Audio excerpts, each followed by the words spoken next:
ನಮಸ್ಕಾರ ವೀಕ್ಷಕರೇ, power punch ವಿಶೇಷ ಕಾರ್ಯಕ್ರಮಕ್ಕೆ ಆತ್ಮೀಯ ಸ್ವಾಗತ. ನಾನು ಸಿಂಧೂರ. ಇತ್ತೀಚೆಗೆ ಗಮನಿಸ್ತಾ ಇದ್ದೀವಿ, ರಾಜ್ಯ ರಾಜಕಾರಣದಲ್ಲಿ ಸಾಕಷ್ಟು ಸಂಚಲನ ಸೃಷ್ಟಿಸ್ತಾ ಇರುವಂತಹ ಹಲವಾರು ವಿಚಾರಗಳನ್ನು ನಾವು ಗಮನಿಸ್ತಾ ಇದ್ದೀವಿ. ಬಿಜೆಪಿದಂತೂ ಬಣಬಡದಾಟ ಆಯಿತು, ಮತ್ತೊಂದಾಯಿತು, ಮಗದೊಂದಾಯಿತು ಅಂತಂದ್ರೆ ಕಾಂಗ್ರೆಸ್ನಲ್ಲೂ ಕೂಡ ಏನು ಕಡಿಮೆ ಏನಿಲ್ಲ. ಬೈ ಎಲೆಕ್ಷನ್ ಅಲ್ಲಿ 3 ಕ್ಷೇತ್ರಗಳನ್ನ ಗೆದ್ದು ಬೀಗಿರುವಂತಹ ಕಾಂಗ್ರೆಸ್ ಮೇಲೂ ಕೂಡ ಸಾಕಷ್ಟು ಹಗರಣಗಳ ಆರೋಪ ಇದೆ. ಕಾಂಗ್ರೆಸ್ನಲ್ಲೂ ಕೂಡ ಸಾಕಷ್ಟು ಡೆವಲಪ್ಮೆಂಟ್ಸ್ಗಳಾಗ್ತಾ ಇದೆ. ಕಾಂಗ್ರೆಸ್ನಲ್ಲೂ ಕೂಡ ಎಲ್ಲೋ ಒಂದ್ ಕಡೆ ಒಳಗಡೆ ಅಂದ್ರೆ ಕೋಲ್ಡ್ ವಾರ್ ಅಂತ ನಾವೇನು ಹೇಳ್ತೀವಲ್ಲ, ಆ ರೀತಿಯಾದಂತಹ ಎಲ್ಲೋ ಒಂದ್ ಕಡೆ ಬಣಬಡದಾಟಗಳಿದೆಯಾ ಅಂತ ಅನ್ನಿಸ್ತಾ ಇದೆ. ಇದೆಲ್ಲದನ್ನ ಮೀರಿ ಎಲ್ಲೋ ಒಂದ್ ಕಡೆ ಎಲ್ಲವನ್ನ ತಾಪೆ ಹಚ್ಚೋದು ಅಂತ ಅಂತೀವಲ್ಲ, ಆ ಥರ ಮಾಡಿಕೊಂಡು ಪ್ಯಾಚ್ ಅಪ್ ಮಾಡಿಕೊಂಡು ಎಲ್ಲರೂ ಒಗ್ಗಟ್ಟಾಗಿದ್ದೀವಿ ಅಂತ ತೋರಿಸ್ಕೊಂಡು ಹೋಗ್ತಿದಾರೋ ಏನೋ ಅಂತ ಅನ್ನಿಸ್ತಾ ಇದೆ, ಗೊತ್ತಿಲ್ಲ. ಆದ್ರೆ ಈ ಬಾರಿಯ ಬೈ ಎಲೆಕ್ಷನ್ ಏನಿತ್ತು, ಕಾಂಗ್ರೆಸ್ಗೆ ನಿಜಕ್ಕೂ ಕೂಡ ಒಂದು ನೈತಿಕ ಬಲವನ್ನ ತಂದುಕೊಟ್ಟಿದೆ ಅಂತ ಹೇಳಿದ್ರೆ ತಪ್ಪಾಗೋದಿಲ್ಲ. ಇದರ ಜೊತೆಗೆ ವಿತೌಟ್ ಡೌಟ್ ಹೇಳ್ಬೋದು, ಶಿಗ್ಗಾವಿ ಕ್ಷೇತ್ರದಲ್ಲಿ ಒಬ್ಬ ಮಾಜಿ ಮುಖ್ಯಮಂತ್ರಿ, ಹಾಲಿ ಸಂಸದರಿದ್ದಂತಹ ಕ್ಷೇತ್ರ, ಅವರ ಪುತ್ರ ಕಣಕ್ಕಿಳಿದಂತಹ ಕ್ಷೇತ್ರ, ಆ ಕ್ಷೇತ್ರದಲ್ಲಿ ಕಾಂಗ್ರೆಸ್ ಅಭ್ಯರ್ಥಿಯನ್ನ ಗೆಲ್ಲಿಸ್ಕೊಂಡು ಬಂದಂತಹ ಕ್ರೆಡಿಟ್ಸ್ ಯಾರಿಗಾದ್ರೂ ಸೇರ್ಬೇಕು ಅಂತ ಇದ್ರೆ ಇಟ್ ಇಸ್ ನನ್ ಅದರ್ ದನ್ ಸತೀಶ್ ಜಾರಕಿಹೊಳಿ ಅವರು ಅಂತ ಹೇಳ್ಬೋದು. ನಾನು ಯಾಕೀಗ ಅವರ ಹೆಸರನ್ನ ತೆಗೆದುಕೊಂಡೆ ಅಂತಂದ್ರೆ, ಇವತ್ತಿನ ಪವರ್ ಪಂಚ್ನಲ್ಲಿ ನಮ್ಮ ವಿಶೇಷ ಅತಿಥಿಯಾಗಿ ಸನ್ಮಾನ್ಯ ಸಚಿವರಾಗಿರುವಂತಹ ಸತೀಶ್ ಜಾರಕಿಹೊಳಿ ಅವರಿದ್ದಾರೆ. ಅವ್ರನ್ನ ಕಾರ್ಯಕ್ರಮಕ್ಕೆ ಬರ್ಮಾಡ್ಕೊಳ್ತೀನಿ. ಸರ್ ನಮಸ್ತೆ, ಕಾರ್ಯಕ್ರಮಕ್ಕೆ ಆತ್ಮೀಯ ಸ್ವಾಗತ. ಹೇಗಿದ್ದೀರಿ ಸರ್? ಚೆನ್ನಾಗಿದ್ದೀನಿ, ಹೇಳಿ ಸರ್. ಫಸ್ಟ್ ಆಫ್ ಆಲ್ ನಾನು ಕಂಗ್ರ್ಯಾಚುಲೇಷನ್ಸ್ ಹೇಳ್ತೀನಿ, ಯಾಕಂದ್ರೆ ಬೈ ಎಲೆಕ್ಷನ್ ಅಲ್ಲಿ 3 ಕ್ಷೇತ್ರಗಳನ್ನ ಗೆದ್ದಿದ್ದೀರಿ. ಯಾರು ಕೂಡ ನಿರೀಕ್ಷೆ ಮಾಡಿರಲಿಲ್ಲ ಬಿಜೆಪಿ ಈ ರೀತಿಯಾದಂತಹ ಸೋಲನ್ನು ಅನುಭವಿಸಬಹುದು ಅಂತ ಹೇಳಿ. ಮೊದಲನಾಗಿ ಏನು ಹೇಳ್ತೀರಿ ಸರ್? ನೋಡಿ, ನಾವೆಲ್ಲ ಸಂಘಟಿತರಾಗಿ ಹೋರಾಟ, ಒಂದೇ ವಿಚಾರಗಳಿಂದ ಕಾಂಗ್ರೆಸ್ ಪಕ್ಷವನ್ನು ಗೆಲ್ಲಿಸಲೇಬೇಕು. ಸೊ ಇದೆಲ್ಲ ನಮ್ಮ ಡೆವಲಪ್ಮೆಂಟ್ ಇರ್ಬೋದು, ಗ್ಯಾರಂಟಿ ಬಡವರಿಗೆ ಮುಟ್ತಾ ಇರ್ಬೋದು, ಇವೆಲ್ಲ ಒಳಗೊಂಡು ಈ ಚುನಾವಣೆ ಮಾಡಬೇಕಂತ ನಮ್ಮ ಏನು ಸ್ಟೇಟ್ ಹೈಕಮಾಂಡ್, CM ಅವರು, DCM ಅವರು ಒಂದು ನಿಲುವಿಗೆ ಬಂದ ನಂತರ ಅದನ್ನು ಎಲ್ಲ ಸಚಿವರು, ಶಾಸಕರು ಮತ್ತು ಆಯಾ ಭಾಗದಲ್ಲಿ ನೇಮಿಸಿದಂಥ ಕಾರ್ಯಕರ್ತರು ಭಾಳ ಹುಮ್ಮಸ್ತಿಯಿಂದ ಗೆಲ್ಲೇಬೇಕಂತ ಚುನಾವಣೆ ಮಾಡಿದ್ರಂತೆ ಈ ಚುನಾವಣೆ ನಾವು ಭಾಳ ಸುಲಭವಾಗಿ ಗೆಲ್ಲಕ್ಕೆ ಸಾಧ್ಯ ಆಗಿದೆ. ಸರ್, ಬಹಳ ವಿಶೇಷ ನಿಮ್ಮ ಬಗ್ಗೆ ಅಂತ ಅನ್ಸೋದಂದ್ರೆ, ಯಾವಾಗ ಗಮನಿಸ್ದಾಗ್ಲೂ ಬಹಳ ಕೂಲ್ ಆಗಿರ್ತೀರಿ, ಕಾಮ್ ಆಗಿರ್ತೀರಿ, ಕಂಪೋಸ್ಡ್ ಆಗಿರ್ತೀರಿ, ಫೋಕಸ್ಡ್ ಆಗಿರ್ತೀರಿ. ಎಲ್ಲೂ ಈಗ ಚುನಾವಣೆ ಗೆಲ್ಲಿಸ್ಬೇಕು ಅಂತ ಬಂದಾಗ ಆ ಅಬ್ಬರ ಎಲ್ಲೂ ಕಾಣಲಿಲ್ಲ. ಅಂದರೆ ಸೈಲೆಂಟಾಗಿ ಆಪರೇಷನ್ಗಳು ಏನು ಮಾಡಬೇಕು, ಸೈಲೆಂಟಾಗಿ ಆ ರೀತಿಯಾದಂಥ ಒಂದು ವ್ಯಕ್ತಿತ್ವ. ನೋಡಿ ಮೇಡಮ್, ಸಾರ್ವಜನಿಕ ಜೀವನದಲ್ಲಿ ನಾವು ಎಷ್ಟು ಸೈಲೆಂಟ್ ಇದ್ವಿ ಅಷ್ಟು ಜನ ನಮ್ಮನ್ನು ಒಪ್ಕೋತಾರೆ. ಮತ್ತು ಕೆಲಸ ನಾವು ಅಬ್ಬರವಾಗಿ ಏನೂ ಮಾಡಲಿಕ್ಕಾಗೋಲ್ಲ. ಯಾಕೆ ನಾವು ಹೇಳ್ಬೋದು, ಅಬ್ಬರವಾಗಿ ಭಾಷಣ ಮಾಡ್ಬೋದು, TV ಮುಂದೆ ಹೇಳ್ಬೋದು, ಆದರೆ ರಿಸಲ್ಟ್ ಬರ್ದೇ ಹೋದರೆ ಜನ ಅದನ್ನು ನೆಗೆಟಿವ್ ಆಗಿ ತೆಗೆದುಕೊಳ್ತಾರೆ. ಅದಕ್ಕಾಗಿ ನಾವು ಎಷ್ಟು ಸ್ಲೋ ಇರ್ತೀವಿ, ಎಷ್ಟು ಕಾಮಾಗಿ ನಾವು ಥಿಂಕ್ ಮಾಡ್ತೀವಿ, ಆವಾಗ ನಾವು ಜನರಿಂದ ಆಕರ್ಷಣೆಗೊಳಗಾಗ್ತೀವಿ. ಚುನಾವಣೆ ನಿಂತಾಗ ನಮ್ಮ ಪರವಾಗಿ ಜನ ನಿಲ್ತಾರೆ, ವೋಟರ್ ನಿಲ್ತಾರೆ. ಸೊ ಇವೆಲ್ಲ ಜನರ ಬಯಸ್ತಾರೆ, ಹಿಂಗೆ ನಮ್ಮ ನಾಯಕರು ಹಿಂಗೆ ಇರಬೇಕು, ನಮ್ಮ ಶಾಸಕರು, ಮಂತ್ರಿಗಳು, ಮುಖ್ಯಮಂತ್ರಿಗಳು, ನಮ್ಮ ಮುಖಂಡರು ಈ ರೀತಿ ಇರ್ತಾರೆ. ನಮ್ಮ ಕೈಗೆ ಸುಲಭವಾಗಿ ಸಿಗಬೇಕು ಅವರು. ಫಸ್ಟು ಸಿಗದೆ ಹೋದರೆ ಪ್ರಶ್ನೆ, ಅದು ನಿಮ್ಮನ್ನು ಅವರು ಲೈಕ್ ಮಾಡೋಲ್ಲ. ಸೊ ಅವರು ಕೆಲಸದಾಗ ನೀವು ಸಿಗಬೇಕು. ಸೊ ಕೆಲಸ ಆಗ್ತದೆ ಬಿಡ್ತದೆ. ಎರಡನೇದು, ಅರೆ ಅವರು ಕೇಳಬೇಕು ಅವರ ಅಹವಾಲುಗಳನ್ನು. ಸೊ ಇದೆಲ್ಲ ಜನ ಬಯಸ್ತಾರೆ. ಹೀಗಾಗಿ ಜನ ಯಾವ ರೀತಿ ಇರ್ತಾರೋ ಆ ರೀತಿ ನಾವು ಹೋಗ್ಬೇಕಾಗ್ತದೆ. ಸೊ ಅವ್ರ ಜೊತೆ ನಾವು ಕಾಂಪ್ರಮೈಸ್ ಆಗಲೇಬೇಕು. ಯಾಕೆ ನಾನು ಈ ಮಾತು ಕೇಳಿದೆ ಅಂತ ಹೇಳಿದ್ರೆ, ಮಗಳನ್ನು ಗೆಲ್ಲಿಸ್ಕೊಂಡು ಬರೋದ್ರಲ್ಲೂ ನೀವು ಯಶಸ್ವಿ ಆದ್ರಿ. ಸೊ ಆಗಲೂ ಕೂಡ ಯಾವುದೇ ಅಬ್ಬರ ಕಾಣಲಿಲ್ಲ, ಯಾವುದೇ ರೀತಿಯಾದಂತಹ ಹೆಡ್ವೇಟ್ ಕಾಣಲಿಲ್ಲ ಅಥವಾ ಆಡಂಬರ ಕಾಣಲಿಲ್ಲ. ಸೈಲೆಂಟಾಗಿ ಚುನಾವಣೆ ನಿಂತರು, ಗೆದ್ದರು, ಬಂದರು ಅನ್ನೋ ರೀತಿಯೆಲ್ಲ ಆಯಿತು. ಇದು ಹೇಗೆ ಸಾಧ್ಯ ಆಯಿತು? ಅದೇ ಹೇಳ ಮೇಡಮ್, ನಾವು ಎಷ್ಟು ಸೈಲೆಂಟ್ ಆಗಿದ್ದರೆ ಜನ ಒಪ್ತಾರೆ ಅಂತ ಹೇಳಿದ್ವಲ್ಲ. ನಾವು ನಾಮಿನೇಷನ್ ಮಾಡಲಿಕ್ಕೆ ಸುಮಾರು ನಂದು 5 ಚುನಾವಣೆ, ನಮ್ಮ ಮಗಳದು 6ನೇ ಚುನಾವಣೆ, 5 ಜನ ಹೋಗ್ತೀವಿ ಅಷ್ಟೇ. ನಾವು 5 ಜನ ಒಂದೇ ವೆಹಿಕಲ್ನಲ್ಲಿ ಹೋದ್ರೆ ಮುಗೀತು. ಬೇರೆಯವರೆಲ್ಲ 50,000 ಲಕ್ಷ ಬಿಸಿಲಲ್ಲಿ ಯಾವ ಮೆರವಣಿಗೆನೂ ನೋಡಲಿಲ್ಲ, ಏನೂ ನೋಡಲಿಲ್ಲ, ಯಾವುದು ಮಾಡೇ ಇಲ್ಲ. 5 ಜನ ಅಷ್ಟೇ ಹೋಗ್ತೀವಿ ನಾವು. ಸೊ ಜನ ಅದನ್ನು ಲೈಕ್ ಮಾಡ್ತಾರೆ, ವಿರೋಧ ಪಕ್ಷದವರು ಲೈಕ್ ಮಾಡ್ತಾರೆ, ತೊಂದರೆ ಇಲ್ಲ, ಆರಾಮಾಗಿ ಮಾಡಿದ್ದಾರೆ. ಸೊ ಅದು ಕೂಡ ಓಟಾಗಿ ಕನ್ವರ್ಟ್ ಆಗಲಿಕ್ಕೆ ಅನುಕೂಲ ಆಗ್ತೈತೆ. ಜನ ಯಾವಾಗಲೂ ಭಾಳ ಸೈಲೆಂಟ್ ಆಗಿರಬೇಕು, ಅವ್ರು ಹೇಳಿದ ಕೆಲಸ ಒಂದು ಸಾರಿ ಹೇಳಿದ್ರೆ ಅದೇ ಆಗ್ತಾ ಇರಬೇಕು, ಈ ಥರ ಬಯಸ್ತಾರೆ. ಸೊ ಜನರ ಅನುಗುಣತಕ್ಕವಾಗಿ ನಾವು ಹೋಗಬೇಕಾಗ್ತದೆ, ಕೆಲಸ ಮಾಡಬೇಕಾಗ್ತದೆ. ಸದ್ಯದ ಕಾಂಗ್ರೆಸ್ನ ಬೆಳವಣಿಗೆಗಳ ಬಗ್ಗೆ ನಿಮ್ಮ ಅಭಿಪ್ರಾಯ ಸರ್? ಬೆಳವಣಿಗೆ ಒಂದು ರಾಜಕೀಯ ಪಕ್ಷದ ನೀವು ಹೇಳ್ದಂಗೆ ಇಲ್ಲ ಇರೋದು, ಅದೇನು ಪ್ರಶ್ನೆ ಇಲ್ಲ. ನಾ ಹೆಚ್ಚು, ನೀ ಹೆಚ್ಚು, ನಾ ಏನು ಕಡಿಮೆ ಇಲ್ಲ, ನೀ ಏನು ಕಡಿಮೆ ಇಲ್ಲ, ಇದ್ದೇ ಇರ್ತೈತೆ. ಅದೇನು ಪ್ರಶ್ನೆ ಇಲ್ಲ. ಅದಂತ BJPಯಲ್ಲಿದ್ದಾರೆ, JDS ಅಲ್ಲಿದೆ, ನಮ್ಮಲ್ಲಿ ಕೂಡ ಇದ್ದೇ ಇರ್ತೈತೆ. ಸೊ ಅದನ್ನೇನು ಯಾರೋ ಅವಾಯ್ಡ್ ಮಾಡಲಿಕ್ಕೆ ಆಗೋಲ್ಲ, ಅಲ್ಲುಗಳಲಿಕ್ಕೂ ಆಗೋಲ್ಲ. ಸೊ ಅದು ಆಯಾ ಕಾಲ ತಕ್ಕಂತೆ ನಡೀತಾನೆ ಇರ್ತದೆ. KPCC ಅಧ್ಯಕ್ಷ ಸ್ಥಾನಕ್ಕೆ ನೀವು ಸೂಕ್ತರು ಅಂತ ಅನ್ನಿಸ್ತಿರೋ ಅಥವಾ ರಾಜ್ಯದ ಚುಕ್ಕಾಣಿ ಹಿಡಿದು ನಡೆಸುವಂಥ ನಾಡದೊರೆ ಆಗಲಿಕ್ಕೆ ನಿಮಗೆ ಆ ಸ್ಥಾನಕ್ಕೆ ಸೂಕ್ತ ಅಂತ ಅನ್ನಿಸ್ತಿರೋ? ನೋಡಿ ಮೇಡಮ್, ಅದು ಡಿಪೆಂಡ್ ಅಪಾನ್ ಸನ್ನಿವೇಶ, ಸರ್ಕಮ್ಟನ್ಸು, ಹೈಕಮಾಂಡು, KPCC, ಶಾಸಕರು, ಮಂತ್ರಿಗಳು ಸ್ಟ್ರಕ್ಚರ್ ಭಾಳ ದೊಡ್ಡದಾಗಿದೆ. ಇದು ಒಂದು ಬರೀ ನಾವು ಅಧ್ಯಕ್ಷ ಸ್ಥಾನ ಆದರೂ ಕೂಡ ಅದಕ್ಕೆ ಸ್ಟ್ರಕ್ಚರ್ ದೊಡ್ಡದಾಗಿದೆ. ಅದೆಲ್ಲ ಒಂದಕ್ಕೊಂದು ಹೊಂದಾಣಿಕೆ ಆಗಬೇಕು. ಒಂದೇ ಮನಸ್ಸಿನಲ್ಲಿ ಅದೆಲ್ಲ ಕೂಡಿ ಬಂದಾಗ ನಾವು ಹೇಳುವಂಥ ಕಾರ್ಯ ಸಾಧ್ಯ ಆಗ್ತದೆ. ಸೊ ಅದಕ್ಕೆಲ್ಲ ನಾವು ಟೈಮ್ ವೇಟ್ ಮಾಡಬೇಕು. ಟೈಮ್ ಇಲ್ಲದೆ ರಾಜಕೀಯಲ್ಲಿ ಏನು ಮಾಡಲಿ, ಟೈಮ್ ಬಂದಾಗೆ ಆ್ಯಕ್ಟ್ ಮಾಡಬೇಕು, ಅವಾಗ ಯಶಸ್ವಿ ಅದು. ಯಾಕೆಂದರೆ CM ಬದಲಾವಣೆ ವಿಚಾರ ಅಂತ ಬಂದಾಗ ನಿಮ್ಮ ಹೆಸರು ನನಗೆ ಗೊತ್ತಿಲ್ಲ, ಅದು ನಿಮ್ಮ ಪಕ್ಷದಲ್ಲೇ ಹಬ್ಬದಂಥ ರೂಮರೋ ಅಥವಾ ಸಹಜವಾಗಿ ನಿಮ್ಮ ಕಾರ್ಯಕರ್ತರು ಹಬ್ಬಿಸಿದಂಥ ರೂಮರೋ, ಬಟ್ ಆ ಹೆಸರಂತೂ ಮುನ್ನೆಲೆಯಲ್ಲಿ ಇದ್ದಿದ್ದಂತೂ ಸತ್ಯ. ಆ ಟೈಮಲ್ಲಿ ಓಡ್ತದೆ, ಅದು ಸಿಕ್ಕಾಪಟ್ಟೆ ಓಡ್ತದೆ ಅಂದರೆ ಜಾಸ್ತಿ. ಹೌದು, ಇನ್ನೇನು CM ಬದಲಾವಣೆ ಆಗೇ ಹೋಯ್ತು ಅನ್ನೋ ಮಟ್ಟಿಗೆ ಆಗಿ ಹೋಯ್ತದು. ಆ ಥರ ನಿರ್ಮಾಣ ಆಗಿತ್ತು. ಅದು ಹಿಂಗೇನು ಆಗ್ಬೋದು ಅಂತಾಗ ಸಹಜವಾಗಿ ಅವ್ರ ಫಾಲೋವರ್ಸು ಒಂದು ಪಕ್ಷದಲ್ಲಿ ಇದಾದರೆ ಹೀಗಾಗ್ಬೋದು ಅನ್ನೋ ಆವಾಗ ರೋಮರ್ ಬಂದೇ ಬಂತು. ಆದರೆ ಆ ಸಂದರ್ಭ ನಾವು ಅಲ್ಲಿ ಕಳೆದಿದ್ದೀವಿ. CM ಅವ್ರು ಯಾವ ಕಾಲಕ್ಕೂ ಇಳೆಯಲ್ಲ, ಅವರೇ ಇರ್ತಾರೆ. ಸೊ ಈ ಅವಧಿಗೆ ಅದು ಪ್ರಶ್ನೆ ಎಲ್ಲ ತಿಳಿದ್ವಿ. ಸೊ ಈಗ ಅವ್ರು ಅದನ್ನೇ ಹೇಳಿಕ್ಕೆ ನಾವು ಬಯಸ್ತಾ ಇದ್ವಿ. ಈಗ CM ಅವರು ಸಿದ್ದರಾಮಯ್ಯ ಇದ್ದಾರೆ, ಅವರೇ ಇರ್ತಾರೆ. ಸೊ ಅವಕಾಶ ಬಂದಾಗ ನೋಡೋಣ ಅಂತ ಹೇಳಿದ್ವಿ. ಅವಕಾಶಕ್ಕೆ ಕಾಯಬೇಕಷ್ಟೇ ರಾಜಕೀಯದಲ್ಲಿ. ಬಟ್ ಆದರೆ ಸರ್, ಈಗ ಮತ್ತೆ ಯಾಕೆ ಖಾಸಗಿ ಸುದ್ದಿವಾಹಿನಿಯಲ್ಲಿ DK ಶಿವಕುಮಾರ್ ಅವರು ಮಾತಾಡುವಾಗ ಒಪ್ಪಂದದ ವಿಚಾರ ಬರುತ್ತೆ, ಅಂದರೆ ಲಾಯಲ್ಟಿ ಇರೋ ಕಡೆ ರಾಯಲ್ಟಿ ಒಂದಲ್ಲ ಒಂದು ದಿವಸ ಸಿಗುತ್ತೆ, ನಾನು ಆ ಟೈಮ್ಗೋಸ್ಕರ ಕಾಯ್ತಾ ಇದ್ದೀನಿ, ಒಂದು ಒಪ್ಪಂದ ಆಗಿದೆ, ಅದನ್ನು ನಾನು ಮಾಧ್ಯಮಗಳ ಮುಂದೆ ಹೇಳಲಿಕ್ಕೆ ಇಷ್ಟಪಡಲ್ಲ ಅಂತ ಹೇಳ್ತಾರೆ. ಮುಖ್ಯಮಂತ್ರಿಗಳು ಬಹಳ ಸ್ಪಷ್ಟವಾಗಿ ಹೇಳ್ತಾರೆ ಅಂತ ಯಾವುದೇ ಚರ್ಚೆ ಬಂದಿಲ್ಲ ಅಂತ ಹೇಳಿ. ಮತ್ತೆ DKಶಿ ಹೇಳ್ತಾರೆ CM ಹೇಳಿದ್ಮೇಲೆ ಮುಗೀತು ಅಂತ ಹೇಳಿ ಅವ್ರು ಅಲ್ಲಿಗೆ ಅದನ್ನು ನಿಲ್ಲಿಸ್ತಾರೆ. ಬಟ್ ಈ ಮಾತುಗಳು ಪದೇ ಪದೇ ಯಾಕೆ ಬಂದು ಹೋಗ್ತಾ ಇದೆ ಅಂತ ಅನ್ಸುತ್ತೆ? ಮೇಡಮ್, ಅದನ್ನು ಈಗಾಗಲೇ ಅದ್ರ ಬಗ್ಗೆ ಹೇಳಿದ್ದೀವಿ. ಒಪ್ಪಂದ ಏನಾಗಿದ್ರೂ ಡೆಲ್ಲಿಲೆಲ್ಲ ಆಗಿರ್ಬೋದು, ಅದು ಏನಾಗಿದೆ ಎಂಥದ್ದಾಗಿದೆ ಅಂತ ನಮಗೆ ಗೊತ್ತಿಲ್ಲ. ಅವರೇ ಮುಖಂಡರು ಅದಕ್ಕೆ ಸ್ಪಷ್ಟಪಡಿಸಬೇಕು ಅಂತ ಒಂದು ಪ್ರಯತ್ನ ನಿನ್ನೆ ಮೊನ್ನೆ ಆಗಿದೆ. ಮತ್ತೆ ಅದು ಅರ್ಧಕ್ಕೆ ನಿಂತಿದೆ ಅಷ್ಟೇ. ಸರ್, ಕಾರ್ಯಕರ್ತರ ಬಲ ನಿಮಗೆ ಎಷ್ಟು ನೈತಿಕ ಬಲವನ್ನು ತುಂಬುತ್ತೆ ಅಂತ ಅನ್ಸುತ್ತೆ ನಿಮಗೆ? ಕಾರ್ಯಕರ್ತರ ಮೇಲೆ ನಮ್ದೆಲ್ಲ ರಿಲೇಷನ್ನು ನಿಂತಿದೆ. ಕಾರ್ಯಕರ್ತರಿಗೆ ಹೆಚ್ಚು ಪ್ರಾಮುಖ್ಯತೆ ಕೊಡ್ತೀವಿ, ಅವ್ರಿಗೆ ಹೆಚ್ಚು ಭೇಟಿಯಾಗುವಂಥ ಪ್ರಯತ್ನ ಮಾಡ್ತೀವಿ. ರಾಜಕೀಯದಲ್ಲಿ ಕಾರ್ಯಕರ್ತರಿಲ್ಲದೆ ನಾವೇನು ಮಾಡಲಿಕ್ಕೆ, ನಾವು ಎಷ್ಟೇ ಬಲಿಷ್ಠರಿರ್ಬೋದು, ದುಡ್ಡು ಇರ್ಬೋದು, ವಿದ್ಯಾವಂತರಿರ್ಬೋದು, ವಾಕಚಾತುರು ಇರ್ಬೋದು, ಅದು ಜನರ ಮುಂದೆ ಏನೂ ಅಲ್ಲ. ಫಸ್ಟ್ ನಾವು ಜನರಿಗೆ, ಕಾರ್ಯಕರ್ತರಿಗೆ ಪ್ರಯಾರಿಟಿ ಕೊಡಬೇಕು. 50-50 ಫಾರ್ಮುಲಾ ಅಥವಾ ಪವರ್ ಶೇರಿಂಗ್ ಬಗ್ಗೆ ನಿಮ್ಮ ಒಪಿನಿಯನ್ ಏನು ಸರ್? ಕೇವಲ ಕೆಲವೇ ಮಧ್ಯ ಜನರಾಗಿರುವಂಥ ಒಪ್ಪಂದ, ಅದೇನಾಗಿದೆಯಾ, ಪವರ್ ಶೇರಿಂಗ್ ಆಗಿದೆಯಾ ಇಲ್ಲ ಅಂತ ನಮಗೆ ಯಾರಿಗೂ ಗೊತ್ತಿಲ್ಲ. ಹೀಗಾಗಿ ಅದ್ರ ಬಗ್ಗೆ ಹೇಳಲಿಕ್ಕೆ ನಮಗೆ ಸ್ಪಷ್ಟವಾದ ಯಾವುದೂ ಮಾಹಿತಿಗಳಿಲ್ಲ. ಹೀಗಾಗಿ ಹೇಳಲಿಕ್ಕೆ ಭಾಳ ಕಷ್ಟದ ಕೆಲಸ. ಯಾಕೆಂದರೆ ಕಾಂಗ್ರೆಸ್ ಪಕ್ಷ ಅಂತ ತಗೊಂಡಾಗ ಬಹಳಷ್ಟು ಜನ ಅರ್ಹ ಅಭ್ಯರ್ಥಿಗಳಿದ್ದಾರೆ, ಅರ್ಹ ಆಕಾಂಕ್ಷಿಗಳಿದ್ದಾರೆ, ಹಿರಿಯರಿದ್ದಾರೆ, ಅನುಭವಸ್ಥರಿದ್ದಾರೆ. ಹಾಗಾಗಿ ನಾನು ನಿಮಗೆ ಆ ಪ್ರಶ್ನೆ ಕೇಳಿದೆ, ನಿಮ್ಮ ಅಭಿಪ್ರಾಯ ಏನು ಅಂತ. ಅದೇ ಹೇಳಿದ್ರಲ್ಲ, ಅದು ಹೇಳಿದ್ದಾರೆ ರಾಜಕೀಯದಲ್ಲಿ ಹೀಗೆ ಅಂತ ಹೇಳಲಿಕ್ಕೆ ಆಗೋಲ್ಲ.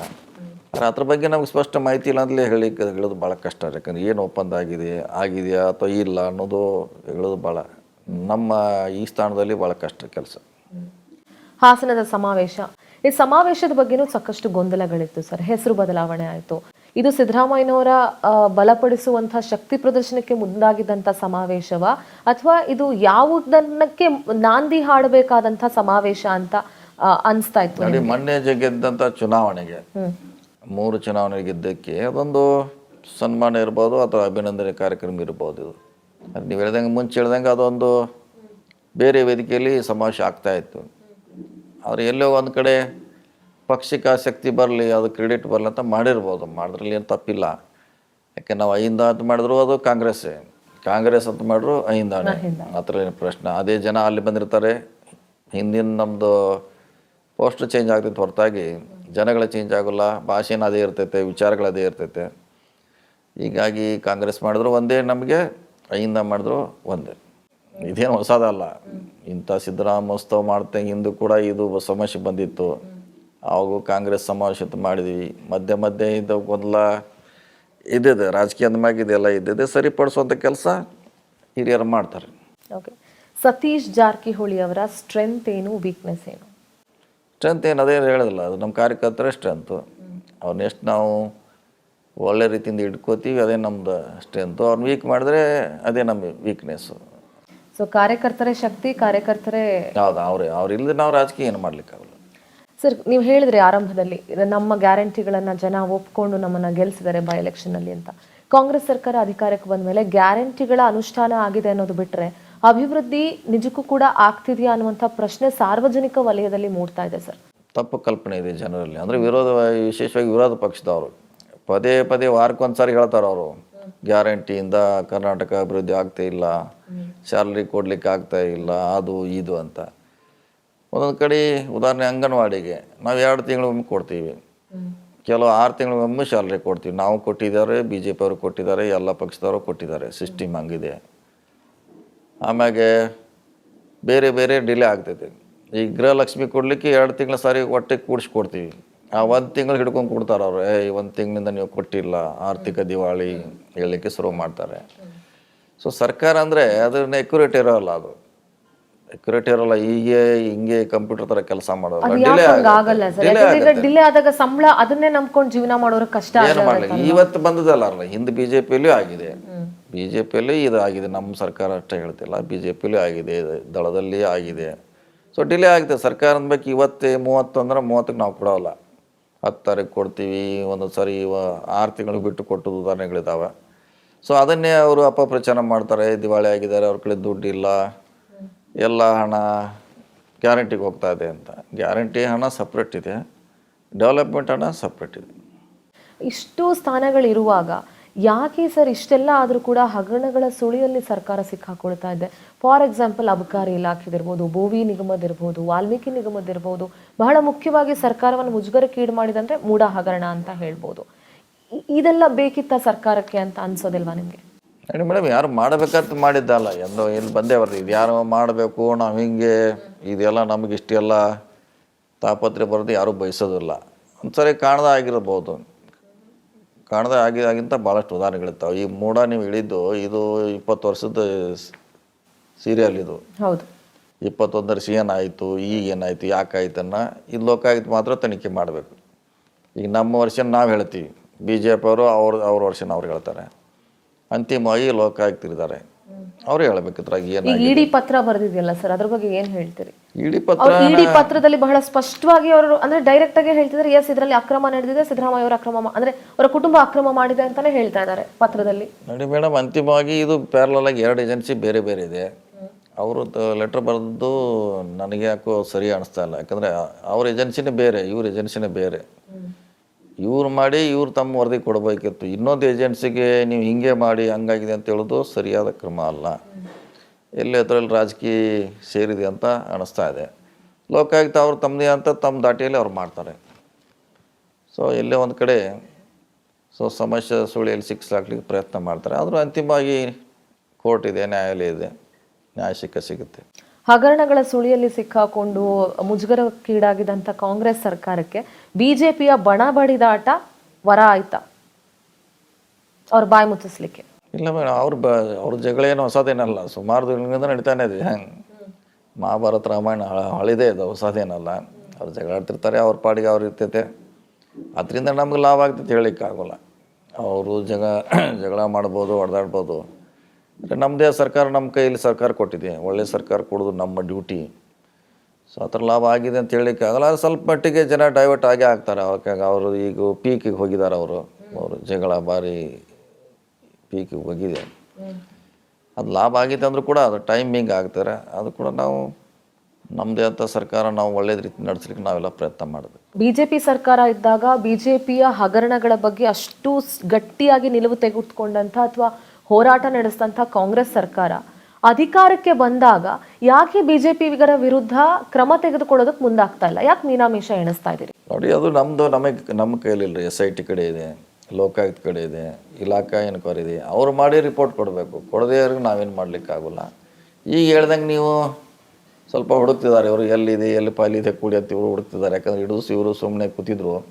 ಆ ಸುಮ್ನೆ ಕೂತಿದ್ದು ಇವಾಗ ಹುಡುಕ್ತಾ ಇರೋದು ದ್ವೇಷದ ರಾಜಕಾರಣ ಅಂತ ಅನ್ಸಲ್ವಾ ಸರ್? ಈಗ ನಮ್ಮಲ್ಲಿ ಹೆಂಗೆ ಅಂದ್ರೆ ಸಮಯ ವ್ಯರ್ಥ ಆಯ್ತು ಅಂತ ಅನ್ಸಲ್ಲ? ಯಾವುದೇ ನಮ್ಮಲ್ಲಿ ನಾವು ಫೈಲ್ ಕೇಳಿದ್ರೆ ಯಾರು ಕೊಡೋಲ್ಲ, ನಮ್ಮಲ್ಲಿ ಸಿಸ್ಟಮ್ ಯಾರು ಬಂದು ಕೊಡೋಲ್ಲ, ಇದಾಗಿದೆ ತಗೊಳ್ಳಿ ಅಂತ ನಾವು ಹುಡುಕಬೇಕದು. ನಾವು ಹುಡುಕಿ ಎಲ್ಲಿದೆ, ಯಾವ ಎನ್ಕ್ವೈರಿಯಲ್ಲಿ ಅದು ಕೇಳ್ತಾ ಇದಾರೆ, ಅದು ಕೊಡ್ತಾ ಇದ್ದಾರೆ ಅಷ್ಟೇ. ಅದರಲ್ಲಿ ಏನು ದೇಶದ ರಾಜಕಾರಣ ಅಂತ ಹೇಳೋಕ್ಕಾಗೋಲ್ಲ. ಫೈಲ್ ಅದು ವಿಳಂಬ ಆಗಿತ್ತು ಎನ್ಕ್ವೈರಿಯಲ್ಲಿ, ಈಗ ಬೇಗ ಮುಗಿಸಿ ಅಂತ ಇವ್ರಿಗೆ ಹೇಳಿದ್ದಾರೆ, ಮುಗಿಸಿ ವರದಿ ಕೊಡ್ತಿದ್ದಾರೆ. ವರದಿ ಬಂದ ನಂತರ ಗಟ್ಟಿ ನಿರ್ಧಾರ ತಗೊಳುತ್ತಾ ಕಾಂಗ್ರೆಸ್ ಸರ್ಕಾರ? ತಗೊಳ್ಳೇಬೇಕು. ಇಲ್ಲ ಅಂತಂದ್ರೆ ಅಡ್ಜಸ್ಟ್ಮೆಂಟ್ ಪಾಲಿಟಿಕ್ಸ್ ಅಂತ ಆಗ್ಬಿಡುತ್ತೆ. ತಗೊಳ್ಳೇಬೇಕ್ರ, ಅದು ತೊಗೊಂಡ್ರೆ ಅದಕ್ಕೆ ಒಂದು ನಾವು ಆರೋಪ ಮಾಡಿದಕ್ಕೆ ಜನ ಒಪ್ತಾರೆ. ಯಾಕೆ ನಾವೇ ಆರೋಪ ಮಾಡಿದ್ವಿ ಸದನ್ನಲ್ಲಿ. ಹೌದು, ಹಿಂದೆ ಎಲ್ಲ ಕೋವಿಡ್ ಇರ್ಬೋದು, ಮೆಡಿಕಲ್ ಕಾಲೇಜ್ ಹಗರಣ ಇರ್ಬೋದು, ಔಷಧಿ ಪರ್ಚೇಸ್ ಇರ್ಬೋದು, ದೇವರಾಜರ ಟರ್ಮಿನಲ್ ಇರ್ಬೋದು, ಸುಮಾರು SC/ST ದುಡ್ಡನ್ನು ಬೇರೆದಕ್ಕೆ ಡೈವರ್ಟ್ ಮಾಡಿದಿರ್ಬೋದು, ಸುಮಾರು ಆರೋಪ ಮಾಡಿದ್ದೀವಿ. ಅದ್ರ ಬಗ್ಗೆ ನೀವು ಹೇಳಿದಂಗೆ ಗಂಭೀರವಾಗಿ ಸರ್ಕಾರ ಪರಿಗಣಿಸ್ಬೇಕು. ಬೆಳಗಾವಿ ರಾಜಕಾರಣದ ಬಗ್ಗೆ ಏನು ಹೇಳ್ತೀರಿ ಸರ್? ಬೆಳಗಾವಿ ರಾಜಕಾರಣ ಏನಿಲ್ಲ, ಏನಂಥದ್ದು ನಡೀತಾನೆ ಇದೆ ನಮ್ಮ ಜಿಲ್ಲೆ. ರಾಜಕೀಯದ ಬಗ್ಗೆ ಸಣ್ಣ ಪುಟ್ಟ ವ್ಯತ್ಯಾಸ ಇದ್ದೇ ಇರ್ತೈತೆ, ಬಂದೇ ಬರ್ತವೆ. ಸರಿಪಡಿಸುವಂಥ ಪ್ರಯತ್ನ ಮಾಡ್ತೀವಿ. ಅದು ನಿರಂತರವಾಗಿ ನಡೀತಾ ಇರುತ್ತಲ್ಲ, ಯಾಕೆ ಸರ್ ಆ ಮುಸುಕಿನ ಗುದ್ದಾಟ? ಅದೇನು ಮಾಡ್ಲಿಕ್ಕೆ ಆಗಲ್ಲ. ಒಂದೊಂದು ಚುನಾವಣೆ ಬರ್ತೈತಿ, ಒಂದು ಚುನಾವಣೆ ಪಾರ್ಟಿ ಮ್ಯಾಗ್ ಮಾಡ್ತೀವಿ, ಇನ್ನೊಂದು ಜನರಲ್ ಆಗಿ ಮಾಡ್ತೀವಿ. ಒಂದು ಕಡೆ ನಾವು ಒಂದು ಕಡೆ ಇದ್ರೆ ನಮ್ಮವ್ರು ಇನ್ನೊಂದು ಕಡೆ ಸೇರ್ತಾರೆ. ಕೋಆಪರೇಟಿವ್ ಸೆಕ್ಟರ್ ಬಂದ್ರೆ ಸ್ಥಳೀಯ ಕೋಆಪರೇಟಿವ್ ಸೆಕ್ಟರ್ ಬಂದಾಗ ಯಾಕೆ ನಿಮ್ಗೂ ಲಕ್ಷ್ಮೀ ಹೆಬ್ಬಾಳ್ಕರ್ ಅವ್ರಿಗೂ ಯಾವಾಗ್ಲೂ ಆ ಮುಸ್ಕಿನ ಗುದ್ದಾಟ ನಡೀತಾನೆ ಇರುತ್ತಲ್ಲ? ಅದೇ ಹೇಳಿದ್ರಲ್ಲ, ಅವ್ರ ಫಾಲೋವರ್ಸ್ ಬೇರೆ ಎಲ್ಲಿರ್ತ ಗುಂಪಾಗಿರ್ತೈತೆ, ಅದು ಪಾರ್ಟಿ ಮೇಲೆ ಇರೋಲ್ಲ. ಆ ಗ್ರೂಪ್ ಮ್ಯಾಗ ಮಾಡ್ತಾರ. ಅವಾಗ ನಮ್ಮ ಗ್ರೂಪ್ ನಾವು ಸಪೋರ್ಟ್ ಮಾಡ್ತೀವಿ, ಅವ್ರ ಗ್ರೂಪ್ ಅವ್ರು ಮಾಡ್ತಾರ. ಪಾರ್ಟಿ ಬಂದಾಗ ಎಲ್ಲ ಕಡೆ ಒಂದೇ ಕಡೆ ಇದ್ದೇ ಇರ್ತೀವಿ. ಇದೆಲ್ಲ ಎಲ್ಲ BJPಯಲ್ಲೂ ಸೇಮ್ ಪ್ರಾಬ್ಲಮ್ ಇದೆ, ನಮ್ಮಲ್ಲಿದೆ, ಎಲ್ಲ ಪಕ್ಷದಲ್ಲಿ ಪ್ರಾಬ್ಲಮ್ ಇದ್ದೇ ಇದೆ. ಸರ್, ಇನ್ ಕೇಸ್ CM ಬದಲಾವಣೆಯ ವಿಚಾರ ಬಂದರೆ 2.5 ವರ್ಷ ಆದ ನಂತರ ಹೈಕಮಾಂಡ್ DK ಶಿವಕುಮಾರ್ ಅವರಿಗೆ ಮಣೆ ಹಾಕಿದ್ರೆ ನೀವು ಒಪ್ಕೊಳ್ತಿರೋ ಇಲ್ವೋ? ಬಹಳ ನೇರವಾದಂತ ಪ್ರಶ್ನೆ ಇಲ್ಲ. ಈಗ ಹೈಕಮಾಂಡ್ ಹೇಳಿದ್ರೆ ಎಲ್ಲರೂ ಒಪ್ಕೊಳ್ಳೇಬೇಕು, ಅದ್ರಲ್ಲಿ ಏನು ಪ್ರಶ್ನೆ ಇಲ್ಲ. ಯಾವುದೇ ತಕರಾರಿಲ್ಲ. ಹೈಕಮಾಂಡ್ನ ಅಂತಿಮ ಕಾಂಗ್ರೆಸ್ ಪಾರ್ಟಿಗೆ ಒಪ್ಕೊಳ್ಳೇಬೇಕು. ಸೊ ಅದೇನಪ್ಪ ಯಾರೋ ಅಲ್ಲಿಗಳಿಗೆ ಪ್ರಶ್ನೆ ಬರಲ್ಲ. ಹೈಕಮಾಂಡೇ ಅಂತಿಮ, ಹೈಕಮಾಂಡ್ ಪಕ್ಷ ನಮ್ದು ಅಂತ ಹೇಳುವಂತ ಕಾಂಗ್ರೆಸ್ ಪದೇ ಪದೇ ಯಾಕೆ ಸರಿ CM ಬದಲಾವಣೆ ವಿಚಾರ ಬರುತ್ತೆ, ಮಾಗಡಿ ಬಾಲಕೃಷ್ಣ ಅವ್ರು ಇರ್ಬೋದು, ಮತ್ತೊಬ್ರು ಇರ್ಬೋದು, ಪದೇ ಪದೇ ಯಾಕೆ DK ಶಿವಕುಮಾರ್ ಅವರ ಕೈ ಬಲಪಡಿಸಿ ಇನ್ನೊಂದು ಮಾಡಿ ಮತ್ತೊಂದು ಮಾಡಿ ಈ ವಿಚಾರ ಯಾಕೆ ಬರುತ್ತೆ? ಅವರು ಅಧ್ಯಕ್ಷ ಆಗಿದ್ದಾರೆ, ಅವರು ಕೆಲಸ ಮಾಡಿದ್ದಾರೆ, ಅವರು ಪಕ್ಷ ಬರುವಲ್ಲಿ ಅವರು ಕೂಡ ಅವ್ರದ್ದು ಪಾತ್ರ ಇದೆ, ಸಮ್ ಪಾರ್ಟ್ ಇದೆ, ಅವ್ರದ್ದು ಶೇರ್ ಇದೆ ಅದರಲ್ಲಿ. ಸ್ವಾಭಾವಿಕವಾಗಿ ಅವ್ರ ಕಾರ್ಯಕರ್ತರು ನಾವು ಅಧ್ಯಕ್ಷ ಆಗಿದ್ದೀವಿ, ನಮಗೂ ಕೂಡ ಅಂತ ಕೇಳ್ತಾರೆ, ಅದರಲ್ಲಿ ಏನು ತಪ್ಪೇನಿಲ್ಲ. ಯಾಕಂದರೆ ಈ ಸ್ವಾಭಾವಿಕವಾಗಿ ಯಾರು ಅಧ್ಯಕ್ಷ ಇರ್ತಾರೆ ಭಾಳ ಸಾರಿ ಅವರೇ ಮುಖ್ಯಮಂತ್ರಿ ಆಗ್ತಾರೆ. ನೀವು KPCC ಅಧ್ಯಕ್ಷರಾದರೆ ನಿಮ್ಮ ಪಕ್ಷದಲ್ಲಿ ನಾನು ಮುಂದೊಂದು ದಿವಸ ಇಂಥ ಸ್ಥಾನಕ್ಕೆ ಬಂದರೆ ನಾನು ಇಂಥದ್ದೊಂದು ಬದಲಾವಣೆ ಮಾಡಬೇಕು ಅಂತ ಏನಾದರೂ ಅಂದ್ಕೊಂಡಿದ್ದೀರಾ? ಅಂದ್ಕೊಂಡಿದ್ರೆ ಏನು ಬದಲಾವಣೆ ತರಲಿಕ್ಕೆ ಇಷ್ಟಪಡ್ತೀರಿ? ಭಾಳಷ್ಟು ಬದಲಾವಣೆ ಮಾಡಲಿಕ್ಕೆ ಅವಕಾಶ ಇದೆ. ಸರ್ಕಾರದಲ್ಲಿ ಒಳ್ಳೆ ಆಡಳಿತ ಕೊಡಲಿಕ್ಕೆ ಭಾಳ ಸುಧಾರಣೆಗಳ ಅವಕಾಶ ಇದೆ. ಎಕ್ಸಾಂಪಲ್ ಕೊಡೋದಾದರೆ ಸರ್? ಶಿಕ್ಷಣ ಇದೆ, ಶಿಕ್ಷಣಕ್ಕೆ ಪ್ರಯಾರಿಟಿ ಕೊಡಬೇಕು. ನಾವು ಆಸ್ಪತ್ರೆಗಳಿಗೆ ಕೊಡಬೇಕು. ಯಾಕಂದರೆ ಭಾಳ ಬಡವರಿಗೆ ನಿಲ್ಲದೇ ಇರುವಂಥ ವ್ಯವಸ್ಥೆಗೆ ನಾವು ಇವತ್ತು ಹೆಲ್ತ್ ಸೆಕ್ಟರ್ನಲ್ಲಿ ಹೋಗಿದ್ದೀವಿ. ಒಂದು ಸಾರಿ ಆಸ್ಪತ್ರೆಗೆ ಹೋದರೆ 5-10 ಲಕ್ಷ ರೂಪಾಯಿ ಖರ್ಚಾಗುತ್ತೆ ಅವ್ರಿಗೆ. ನಮ್ಮಲ್ಲಿ ಯಾವುದು ಸರ್ಕಾರಿ ಆಸ್ಪತ್ರೆ ಇಲ್ಲ, ಅದನ್ನು ಇಲ್ಲೇ ಮಾಡಬೇಕು. ಎಲ್ಲರೂ ನಾವು ಖಾಸಗಿ ಶಾಲೆಗೆ ಹೋಗ್ತೀವಿ, ಫೀಸ್ ಕೊಡಲಿಕ್ಕೆ ಬಡವರಿಗೆ ಆಗೋಲ್ಲ. ಅದೇ ಸ್ಟ್ಯಾಂಡರ್ಡ್ನಲ್ಲಿ ನಮ್ಮ ಶಾಲೆಗಳಾಗಬೇಕು. ಸೊ ಇನ್ನೂ ಭಾಳಷ್ಟು ವೇಗವಾಗಿ ಫೈಲ್ ಡಿಸ್ಪೋಸಲ್ ಆಗಬೇಕು ನಮ್ಮ ಸರ್ಕಾರಿ ವ್ಯವಸ್ಥೆಯಲ್ಲಿ. ಮರಿಂತ ಭಾಳಷ್ಟು ಇದೆ ಮಾಡಲಿಕ್ಕೆ, ಒಳ್ಳೆಯ ಬದಲಾವಣೆ ತರಲಿಕ್ಕೆ ಸಾಕಷ್ಟು.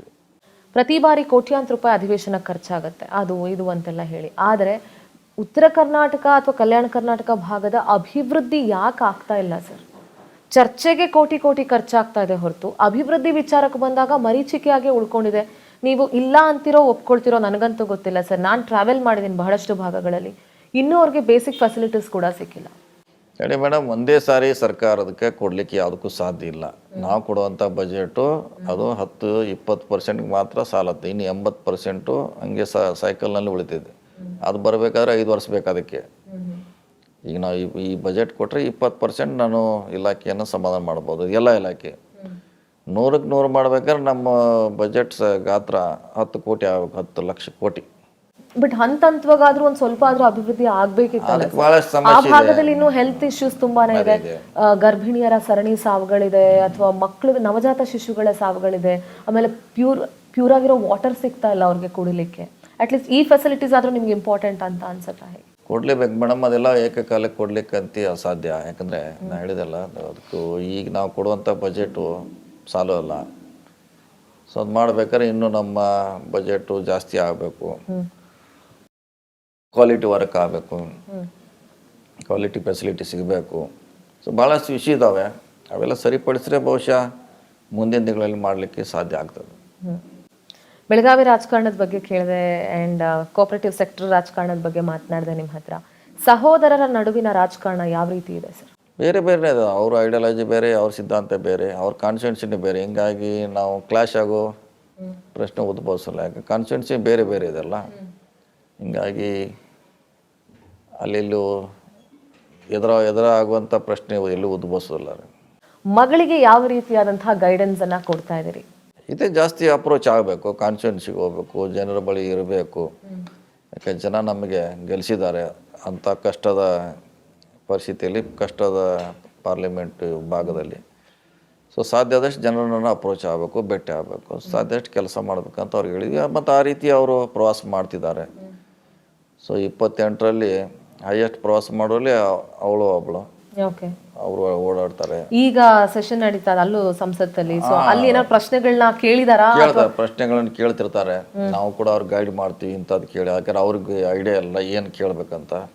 ನಾವು ಹೇಳ್ತೀವಿ ಇದನ್ನ ಕೇಳಿ, ಇದು ಕೇಳಿ, ಹಿಂಗೆ ಕೇಳಬೇಕಂತ ಅವ್ರಿಗೆ ಕೇಳ್ತಾರೆ. ಮತ್ತು ಯಾವ್ದ್ರ ಸೆಕ್ಟರ್ನಲ್ಲಿ ಮಾತಾಡಿದ್ರೆ ಅವ್ರಿಗೆ ಪಕ್ಷದಿಂದ ಆದೇಶ ಬರ್ತೈತೆ, ಅವ್ರಿಗೆ ಇಂಥದ್ರ ಮ್ಯಾಗ ಮಾತಾಡಿ ಅಂತ. ಅವರು ಅಲ್ಲಿ ಮಾತಾಡಲಿಕ್ಕೆ ಪ್ರಯತ್ನ ಮಾಡ್ತಾರೆ. ಎಷ್ಟು ಲಕ್ಕಿ ಇದ್ದಾರೆ ಅವರು, ಈ ಏಜ್ಗೆ ಅವ್ರಿಗೆ MP ಆಗುವಂತ ಅವಕಾಶ ಸಿಕ್ಕಿದೆ. ಎಲ್ರಿಗೂ ಅವಕಾಶ ಸಿಗೋದಿಲ್ಲ, ಅವ್ರಿಗೆ ಅವಕಾಶ ಸಿಕ್ತು. ನಿಮ್ಗೆ ಎಷ್ಟು ಪ್ರೌಡ್ ಫೀಲಿಂಗ್ ಇದೆ? ಲಕ್ಕಿ ಇಲ್ಲ, ಯಾಕಂದ್ರೆ ಆ ಸ್ಥಾನಕ್ಕೆ ಬರ್ಬೇಕಾದ್ರೆ ಕನಿಷ್ಠ 40-50 ವರ್ಷಕ್ಕೆ ಬಂದು ಸಿಗ್ತೈತೆ ನಮಗೆ. ಬೇರೆ ಎಂತೆಂಥ ಹೆಸರಿದ್ರು ಕೂಡ 40ರಿಂದ 50 ವರ್ಷ ಬೇಕು. ಅವಳು ಜಸ್ಟ್ 27-26 ಸಿಕ್ಕಿದೆ. ಸೊ ಮುಂದಿಂದೆಲ್ಲ ಅವರಿಗೆ ಗ್ರೇಸ್ ಅಂತಿಲ್ಲ ಅಂಥ ಮಾರ್ಕ್ಸ್ ಅವರಿಗೆ. ಮುಂಚೆ ಇನ್ನು 40 ವರ್ಷವರೆಗೆ 30 ವರ್ಷವರೆಗೆ. ಸೊ ಒಂದು ಲೀಡರ್ಶಿಪ್ ಬೆಳೆಸ್ಕೊಳ್ಳಿಕ್ಕೆ, ಜನರಿಗೆ ಪಾಪ್ಯುಲರ್ ಆಗಲಿಕ್ಕೆ, ಪಕ್ಷದಲ್ಲಿ ಗುರುತಿಸ್ಕೊಳ್ಳಿಕ್ಕೆ ಅವ್ರಿಗೆ ಟೈಮ್ ಭಾಳ ಸಿಗ್ತಾ ಇದೆ. ಕಮಿಂಗ್ ಬ್ಯಾಕ್ ಟು ಕಾಂಗ್ರೆಸ್ ರಾಜಕಾರಣ ಸರ್, ಕಾಂಗ್ರೆಸ್ನಲ್ಲಿ ಎಲ್ಲೋ ಒಂದು ಕಡೆ ಕೋಲ್ಡ್ ವಾರ್ ಇನ್ನೂ ಕೂಡ ಮುಗ್ದಿಲ್ಲ ಅಂತ ಇದ್ದೇ ಇರೋದಿಲ್ಲ. ಅದೇ ಎಲ್ಲರೂ ಸುಮಾರು 10 ಜನ ಒಂದು ಮುಖ್ಯಮಂತ್ರಿ ರೇಸ್ನಲ್ಲಿ ಇದ್ದಾರೆ. ನೀವ್ ಆ 10 ಜನದಲ್ಲಿ ನೀವ್ ಎಷ್ಟನೇವರಾಗಿದ್ದೀರಿ ಸರ್? ನಾವು 28 ಅಲ್ಲ, ಪ್ರಾಂಪ್ಟ್ ಆಗಿ ಹೇಳಿ ಸರ್. 28 ಅಂತ ಹೇಳಿ. 28 ಅಲ್ಲ, ಇರೋದು 10 ಜನ ಅಂದ್ಮೇಲೆ ನೀವ್ ಎಷ್ಟನೇ ಸ್ಥಾನದಲ್ಲಿ? ಕೋಲ್ಡ್ ವಾರ್ನಾಗ ಬರೋದು ನಮ್ಗೆ ಇಷ್ಟ ಇಲ್ಲ. ಕೋಲ್ಡ್ ವಾರ್ನಾಗ ಬರೋದು ನಮ್ಗೆ ಇಷ್ಟ ಇಲ್ಲ. ನಮ್ದು ಏನಿದ್ರು ಅದಕ್ಕೆ ಮುಂಚೆನೆ ಹೇಳಿಬಿಟ್ಟಿವಿ ನಾವು. 28ಗೆ ನಮ್ಮ ಕ್ಲೇಮು. ಈಗ ಯಾರು ಹೊಡೆದಾಟ ಮಾಡ್ತಾರೋ, ಏನು ಕುಂಬಳ ಮಾಡ್ತಾರೋ ಮಾಡ್ಲಂತ ಬಿಟ್ಟಿದ್ದೀವಿ. ನಮ್ದು ಓಪನ್ ಆಗಿದೆ. 28 ನಮ್ದು ಕ್ಲೇಮ್. ಅದ್ರ ಮಾಡ್ಲಿಕ್ಕೆ ತಯಾರಿ ಮಾಡ್ಕೋತೀವಿ ನಾವು. ನೀವು ಇನ್ನೊಂದು ಮಾತು ಹೇಳಿದ್ರಿ, ಶಿಗ್ಗಾವಿ ಎಲೆಕ್ಷನ್ ಗೆದ್ದ ಮೇಲೆ ಇದೇ ರೀತಿಯಾದಂತಹ ಕಾರ್ಯತಂತ್ರವನ್ನ ಬೇರೆ ಬೇರೆ ಕ್ಷೇತ್ರಗಳಿಗೆ ಬಳಸಿದ್ರೆ ಗೆಲ್ಲುವಂತ ಸಾಧ್ಯತೆಗಳು ಹೆಚ್ಚಿರುತ್ತೆ ಅಂತ. ಸೊ ಎಲ್ಲೋ ಒಂದ್ ಕಡೆ ನೀವು ಎಲೆಕ್ಷನ್ ಸ್ಟ್ರಾಟಜಿಸ್ಟ್ ಆಗ್ತಿದ್ದೀರಾ ಅಂತ? ಮಾಡಿ, ನಮ್ಮ ಮುಂಚೆಯಿಂದ ಸ್ಟ್ರಾಟಜಿ ಮಾಡ್ತೀವಿ. ಹೊಸದೇನಲ್ಲ, ನನಗೆ ಎಲೆಕ್ಷನ್ ಮಾಡೋದು ಹೊಸದೇನಲ್ಲ. ಸೊ ಇಂಥ ಗೆಲ್ಲಕ್ಕೆ ಇನ್ನೂ 30ರಿಂದ 50 ಕಾನ್ಸ್ಟಿಟ್ಯೂನ್ಸಿಗೆ ಅವಕಾಶ ಇದೆ, ಗೆಲ್ಬೋದು. ಕಾಂಗ್ರೆಸ್ ಪಕ್ಷದ ಮತ್ತೊಬ್ಬ ಟ್ರಬಲ್ ಶೂಟರ್ ಅನ್ಬೋದಾ ಸರ್? ಇಲ್ಲ, ಹಾಗೇನು ಹೇಳಿಕ್ಕೆ ಆಗೋಲ್ಲ.